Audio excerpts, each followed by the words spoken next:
C'est à Yaoundé, au Cameroun, que se déroulera le premier Open international de volleyball assis pour personnes handicapées dans les sous-régions Afrique centrale et occidentale. La compétition qui démarre véritablement ce mercredi 3 ira jusqu'au 10 février prochain. Pour donner plus d'impact à l'événement, Pierre Van Meenen, président de l'Organisation mondiale du volleyball pour handicapés, au Cameroun depuis 24 heures, donne ici les raisons de son déplacement. Les raisons pour lesquelles je le fais, particulièrement en Afrique, elles sont multiples. Je crois que la première, il faut quand même se rendre compte que le monde de l'handisport, en général, est aux mains des anglo-saxons.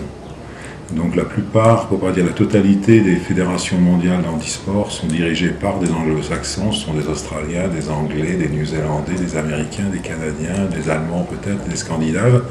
Et je dirais que le volleyball a la chance, si on peut dire, d'être géré sous la responsabilité d'un Français. Deuxième constat, moi-même étant impliqué depuis 20 ans dans le handisport, ayant participé à 5 Paralympiades et participant à beaucoup de forums internationaux, aux championnats du monde dans les différents sports, je constate la sous-représentation chronique de l'Afrique dans toutes ces manifestations.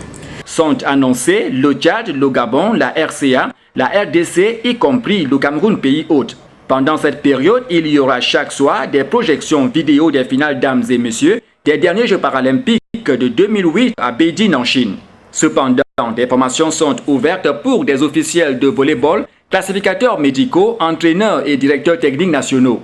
Quant à la compétition proprement dite, elle servira de canevas pour les meilleures équipes au championnat du monde 2010 à Oklahoma aux États-Unis, les Jeux africains de Maputo au Mozambique en 2011 et surtout les Jeux paralympiques de 2012 à Londres en Angleterre. Ce premier Open est l'aboutissement d'un travail abattu par la fondation New Dream Life en abrégé Fondrel en collaboration avec la World Organization Volleyball for Disabled.